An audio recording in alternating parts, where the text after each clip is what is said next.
Hi, good afternoon, Stephanie. Do you remember me? Yes, Okay. Do you remember my name? yes. What's my name? Carlos Martinez. Carlos Martinez. Okay. I wanted to ask you today, Stephanie. Do you know what day it is today? Wednesday, May 13th. I can't hear you. Can you speak up a little bit louder? Wednesday, May 15th, Okay, Wednesday, May 15th. And do you know what state we're in? Texas. Okay. And I wanted to ask you, what floor are we on? On the first floor. On the first floor. Exactly. Okay, so then today what we wanted to go over was to welcome you to our facility and go over some things, like the rules, confidentiality, and informed consent. We're going to be talking to you about giving us your informed consent so that we can practice with you. We can offer you the services that we offer here in reference to behavior and stuff like that. Are you okay with that? Yes. Okay, so the first thing we wanted to talk about was cognitive behavior techniques, right? So, what does that mean to you? What is it that you like about the facility here where you're at right now? Is there anything that you like about us? How quiet it is. You like how quiet it is? What about some things you don't like about the facility? How many people there are. How many people there are? And what else don't you like? How cold it is. You don't like how cold it is? Okay, what about talking in reference to those negative things that you talked about? You talked about how cold it is, how many people there is, and things like that. Now, I wanted for you to talk to me about for every negative thing, I guess you could say, or something that you don't like, if you could talk to me about something positive. Like, for example, you don't like how cold it is here, but the positive thing about that is that you have a place to sleep. Is that correct? Yes. So you have somewhere to sleep, so that's a positive. What about food? Do they feed you here? Yes. Okay, so then those are positive things that you can talk about, right? Like they feed you here, you have food here, you obviously have a roof over your head, and that's a positive thing instead of being homeless, right? Yes. Okay, so then I also wanted to talk to you about cognitive behavior techniques. So, for example, I want you to pick two colors.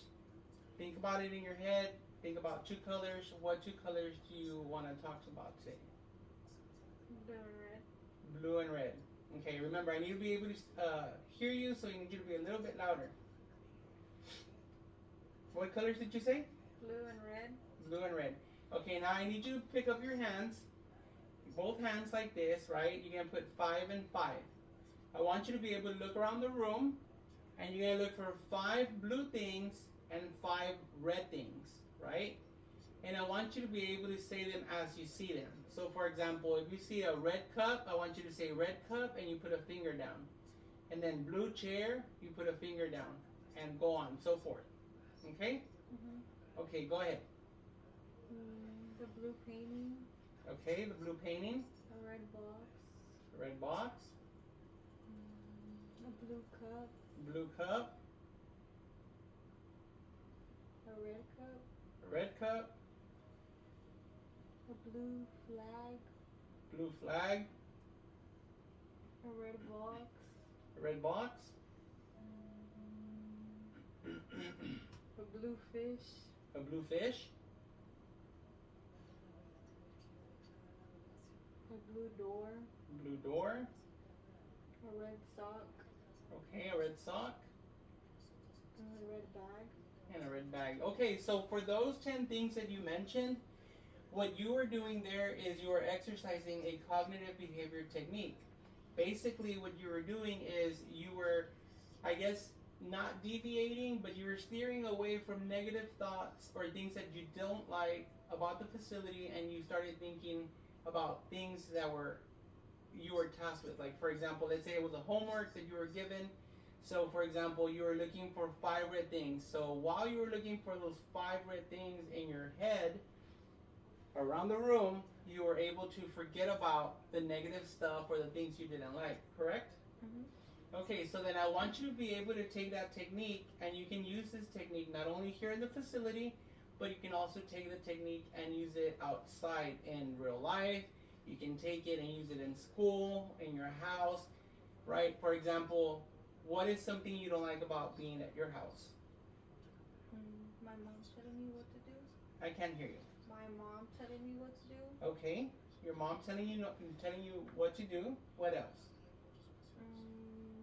How loud my siblings are. How loud your siblings are. You did mention you like it kind of quiet, right?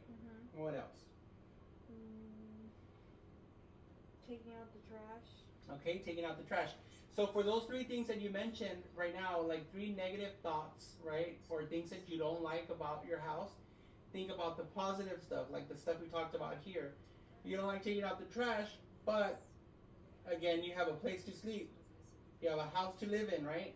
Yeah. You don't like doing chores, but it teaches you about responsibility. It teaches you about, later on in life when you have your family, about how to go about doing things like that, right?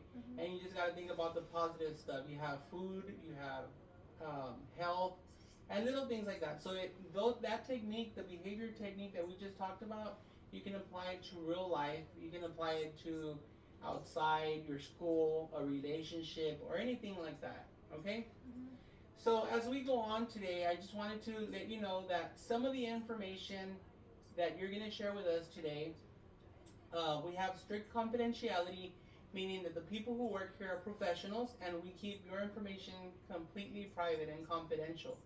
The only thing that you do have to know is that just like us, the clinical department, we have to share with like your case manager, right? So there's stuff that you're going to share with us, but also know that we're going to talk to other departments about your information, but never outside of the facility with like somebody who's not a professional or somebody who doesn't have the clearance to work here. So that's just talking about confidentiality, and you'll be taking a copy of this home with you, or you can keep it with you, or however you want to do it, but you will be getting a copy of this today.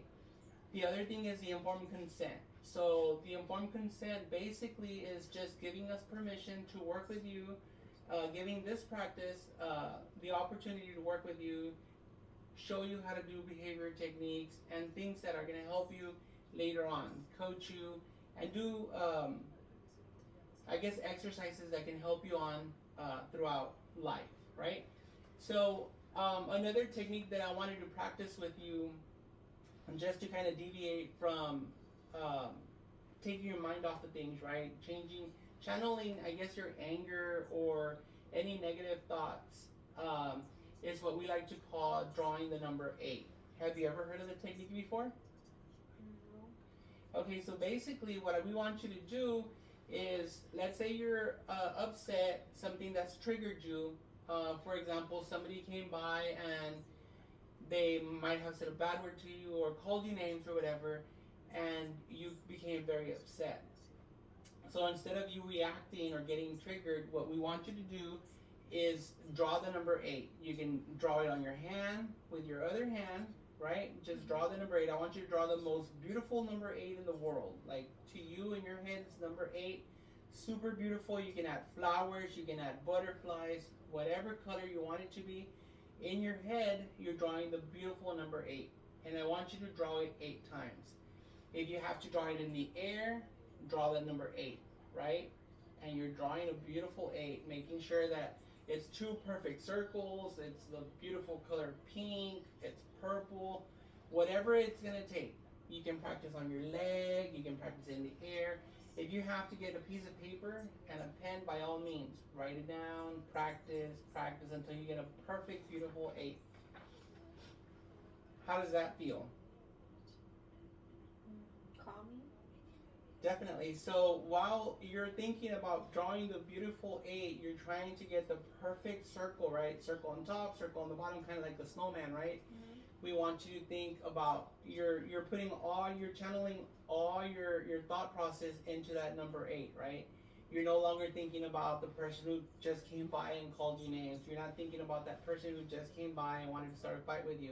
And that's basically what we're going to do here in this practice, is talking to you about things that trigger you, and then things that you can do to, I guess, circumvent those feelings, right? And circumvent means like how to come around it, how to work around those feelings. And there's other techniques that we're going to teach you and that you can apply to real life scenarios. You can apply to outside your house and things like that. And you can practice on your siblings, you can practice with your parents, you can practice with whoever you want. And then later on in life, you know, you can say, this really helped me, this really didn't help me, or you let us know how it goes, okay?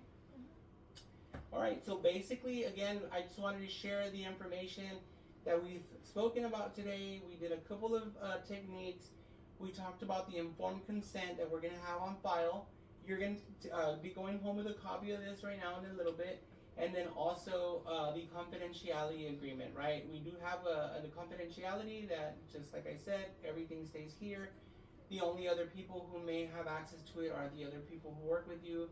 Like I said, I'm your clinician, then we're going to have your case manager, and we have to share some information just so that we know what to touch base on and things like that. Do you have any questions for me right now? No. Okay, so do you remember what we talked about? What day is it today? Wednesday, May 15th. Okay, what floor are we on? The first floor. Okay, perfect. So do you have any questions for me at all? Anything that you want to talk about or discuss? No. All right, well, I wanted to thank you for coming in today, and again, we want to welcome you, and we want to thank you for giving us the opportunity to work with you, and we look forward to seeing you again next week, okay? Okay. All right.